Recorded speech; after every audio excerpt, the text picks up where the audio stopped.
Medicare and Social Security are going broke. That is the word from the trustees. A big reason is healthcare cost, and it should scare you. Hi, everyone. John Daly here, along with Judd Anglin on the Healthcare Secrets Podcast. And Judd, needless to say, I am livid about this. I have done a podcast on my Informed, Not Inflamed today, too, about this. And I have been shouting about this for almost 15 years. You have, too. Yeah, John, it's amazing, isn't it? I mean, it continues going up. We know about the problem. It's a huge problem. And we keep kicking the proverbial can down the road, you know.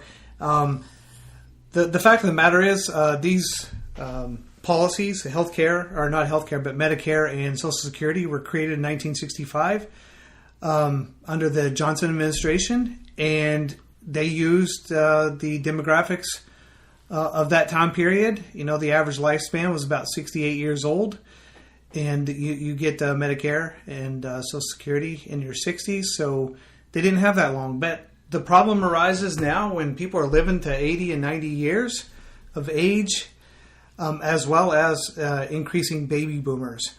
There are, since 2011, every single day there's 10,000 new baby boomers, growing and expanding at a very rapid rate, and both Medicare and Social Security are running, the well is running dry.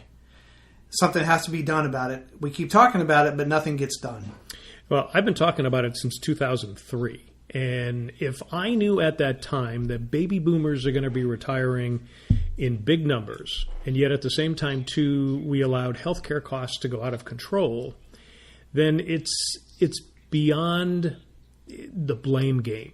So I blame the politicians. I blame the media. I blame the healthcare industry. And I think we're all culpable in this. And the problem is we've all let it happen. And what's going to happen in the next 5 to 10 years is either our senior citizens are going to lose out, where they're not going to have healthcare benefits, or we're going to have to pay those healthcare benefits, and we're going to sacrifice the military. We're going to sacrifice things like cybersecurity. So the country itself is going to get weaker. We could get weaker economically because the one way we'll stay afloat is by devaluing the currency. And it does not lead to a good situation. And we have both parties in Congress, the president in the White House, who are not paying attention to costs, and they're not paying attention to the federal debt. And as a result of it, it's putting us in a very precarious situation. And a lot of it is healthcare cost. A lot of the things that you and I talk about an awful lot here. And the problem is that most Americans, if they understood that 90% of what ails them can be cured or controlled by lifestyle changes, and not by giving gobs of money through health insurance companies to the healthcare industry, they would be a lot better off. We'd all be a lot better off. John, you're absolutely right, and I totally agree with your point that, you know, we're beyond the blame game, and it is both parties. And it just boggles the mind. And here we are, you know, facing the next presidential election coming up in the next year and a half, and we see all the mainstream Democrats are out there saying Medicare for all. Now, we talked about this, you know, in depth in our last podcast. But when the well is running dry, and the projections are by 2026, you know, that we're going to be totally in the red in Medicare. How are we going to add the entire population under Medicare? Well, obviously it's not. It's going to be single payer. But if Medicare hasn't been working for, you know, a certain sector of our economy, how is government-run healthcare going to work for the whole economy? And you're right in that. Can it be done? Yes, it can be done, but at the behest of all other, you know, government programs like defense, like infrastructure, like research, like the space program. All the things that's so important to an advanced economy. They're going to have to be sacrificed so we can take care of people's healthcare costs. So definitely a major problem. And again, we've known about this for years, but we continue doing nothing about it.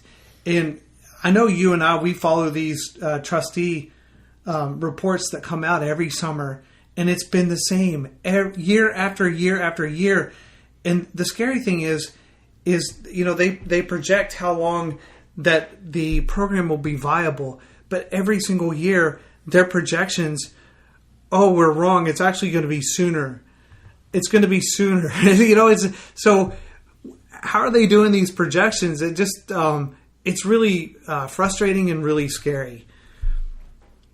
And again, this is the Healthcare Secrets Podcast. Check us out at healthcaresecretspodcast.com. You can also get Judd's book, The Big Book of Healthcare Secrets. It will save you thousands. It's available on the website. You can also catch us on Facebook, Twitter, and YouTube. Please like us on all those.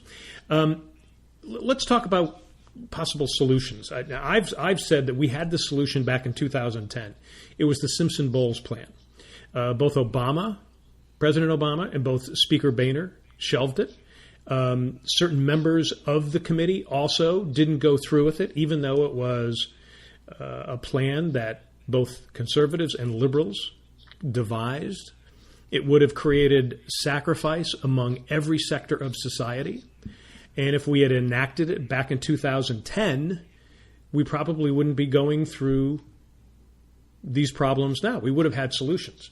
So let me ask you, being the man with the big book of healthcare secrets, what are the solutions? Are the solutions going to be we're going to have to increase payments to Medicare? In other words, individuals are going to have to increase more, and individual payments are going to have to increase more, and then benefits are going to have to decrease? And are we going to have people not getting Medicare at 65? They're going to have to get it when they're 70, something like that. What do you see happening as potential solutions?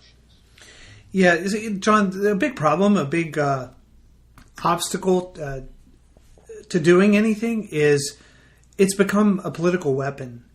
You talk about political weaponization a lot, John, and that's exactly what happens with healthcare. Because there are logical solutions. Like, for example, the Medicare enrollment age is 65. And it's been that way since inception back in 1965. But Congress could go in and just have a quick vote and increase the age to 68 or 70. These are logical solutions. But because it's a political weapon, anybody that goes in and tries to reform healthcare in any way, something simple and something logical like that, becomes the biggest political infighting you can imagine. And, we remember a few years ago when Paul Ryan tried to do that, and they had the commercial of, it looked like, a figure like Paul Ryan with an old person in a wheelchair. and dragging him out and dropping him over a cliff. Mm-hmm. So that's what happens. So you can imagine that any congressman or anybody that wants to make these changes, they're just going to get immediately and therein lies the other problem. It's the baby boomers, and I'm one of the baby boomers. I don't think you're a baby boomer, are you? No, you're not a baby boomer. No, not yet. So I'm a baby boomer, and the baby boomers were the biggest block. And if you look back on the economy from the late 1950s all the way through to today, you can see the bubble that is the baby boomers dictating not only the economy but also politics. And what's happened is, because the baby boomers were the biggest block of voters, they didn't touch it, because there were too many baby boomers who, and we saw this with the Tea Partiers, the sign was, keep your government hands off my Medicare. The thing is that Medicare is a government program. The other thing you have to realize is that the average Medicare recipient has paid in about 1/3 to maybe 50% of what they will use in a lifetime. So who uses that? Or I should say, who funds that? Who funds that are the people who are of working age today. And they face the problems of, one, they're smaller than the baby boomers, although that is beginning to change a little bit more. The millennials are getting a little bit bigger. Generation X and Generation Y are getting bigger. In fact, it may be in 2020, maybe the first time that baby boomers won't be the most dominant demographic. The other thing they face is the fact that technology is actually reducing some jobs and it's reducing pay. It's also keeping inflation down in some respects, but you're expecting these people to pay into Medicare who they don't have the jobs they had before. They don't have the pay they had before. So it's even more difficult. So how do we take care of that solution? Yeah, I mean, these are really challenging issues, to be sure. Either we're going to, hit a brick wall, or we're going to have to become very creative. And that's what my message is all about, and that's what I've been doing for the past 18 years. When I started my medical tourism business, helping people travel to foreign countries for surgical procedures, and this is all coming full circle now, because there are many socialized medical systems around the world, and we often compare and say, "Oh, we're the only industrialized country that doesn't have." Doesn't pay for health care for all of our citizens, so it's free for people to use. But in a lot of countries also, when you're 70 years old, and let's say you need a hip replacement, you can barely walk, it's bone on bone. Do you want a government official, a bureaucrat someday to say, you know what, you're 70, you've lived a good life, you added a lot of value to society, but now you're in retirement, you're 70, you don't really need that hip replacement. Mm-hmm. That sounds horrible. And I'm sure you can imagine, you're a golfer, you love to golf. What if you needed a procedure and they just like, I'm sorry, you have Medicare, but you know what, we can't afford it right now, so you can't have that. Well, my solutions that you'll read more about in my book is that, for example, when we talked about this, you could book a ticket and fly down to Health City, Cayman Islands, for example, and have a fantastic hip replacement there, and it'd be well under $20,000 for the whole experience. So, that rather than going into some private hospital here, because I'm sure when we have, or if we have a socialized system, that there'll be private hospitals, but it would probably cost, $80,000, $90,000, $100,000 for a hip replacement. But you don't have to do that. You can get on a plane and fly to the Caymans, which is just a 1 hour and 30-minute flight from Miami, and there you go. Tremendous savings. So, all the solutions in my book are encouraging and promoting the idea that it's so important to stop letting other people, stop letting your company, stop letting the government control your health care.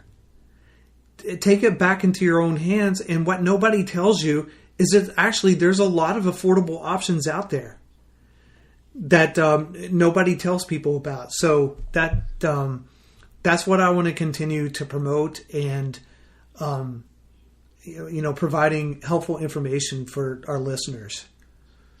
Well, and that's exactly what you've been doing and what we've been trying to do on the show here. The other thing is, and I think it just kind of in an overall picture, is that you're saying take responsibility for your health. The most important thing is that you've got to do preventative care. And I don't care how old you are, you have got to continue to exercise. You got to diet. You got to try to reduce stress. Difficult in this day and age with the news we've just given you. And you've got to be able to sleep better. And that is probably the best solution that you can do right now for yourself overall, is just take care of yourself. Because, as Judd was just saying, there may be a time, and a lot of people don't like Sarah Palin, but she was talking about death squads. That's what we could be coming to right now. And that's why I think getting Judd's book, I think, would be very, very helpful for you. And I like what you said, taking care of your health and preventive care. And here's the great thing about that. It really is, it doesn't cost anything. I read a book, I forget the author, a few years ago. It's called Eat, Move, and Sleep. How easy is that to remember? Absolutely. Eat. So it means eat well, eat nutrition, vegetables and fruits and stuff like that. Go buy a smoothie if you want to. But move. So moving doesn't mean you have to go out and run 6 miles a day or whatever. Yeah, walk an hour a day. Walk an hour a day. Or you know what? Get up and clean your house. Wash some dishes. I do that sometimes. It's like I need to move. I've been sitting all day. I just get up and say, for the next 10 minutes, I'm just going to slam on my kitchen. And I'll just move as quickly as I can, putting dishes in the dishwasher, washing things, boom, boom, boom, boom. Make a cup of coffee real quick, and then, hey, I just moved. And, there's a lot of research on it. We're going to have Wayne Dysinger on the show, hopefully sometime soon. He's at Loma Linda. I've talked about him before. He's the one that has all the research. It says 90% of what ails us can be cured or controlled by lifestyle changes. Yep. We've also seen there's different communities like in Italy, and you see all these people who live to be over 100 years old. They have 2- and 3-story houses. So they're 100 years old. They're moving. They're walking up and down the stairs. They're getting fresh food that they grow right there. So when you see things like that, you begin to realize that there are solutions that you can take in your hands and you can actually do for yourself. And that's the thing we are trying to promote, while it's also reducing the cost of healthcare. Because right now, healthcare is really sick care. And the healthcare industry wants to make profits. And the way they make profits is by making sure you are sick. And that's what goes on. So if you want to stop this, you've got to take control of your healthcare. Spot on, John. You're exactly right. All righty, my friend. Hopefully we'll talk more about this. Hopefully there'll be some solutions, although, to be honest with you, I'm not so confident about the solutions. I'm not so confident about America when it comes to this stuff, because at many times I think and I think you said it to me today. You said that when someone was talking about selling to America, you sell them ice cream because that's what they want. You don't sell them broccoli. Which is what they need. Because that's what they need. Yep. So I'm a little frightened, because I go back to, and again, I talk about this on Informed, Not Inflamed, that we have media bias, and the media bias is not a left-right bias. It's an entertainment and sports bias. We want the media to entertain us. We want to treat everything like a drama, or we want to treat everything like a sporting event. Who wins, who loses? That's all that matters. And we miss the nuance of everything that's going on in this technological world. So I'm not real confident. How about you? Yeah, you're exactly right. I'm not either. And like you said, we've been livid about this whole issue since 2003. That's a long time. Yep. And just having the hope and thinking that our smart benevolent government's gonna take care of this. It's gonna solve it. Nope. And the news media they're gonna tell us things. Nope. I'm sorry, it's not happening. You're right, because. And like you said, we're like a mirror, the society. We want easy solutions. We want our ice cream. We want it now, and enjoy the moment. And we understand that. We're just like everybody else, but we're like see things that are coming, and we're like, man, we got to take control of our own situation. Yeah, absolutely. Yep.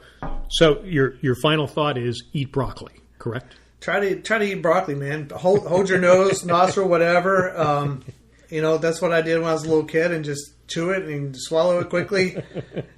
And then, after that, go eat a big bowl of ice cream. Oh, no, you're going to kill us. You're going to kill us.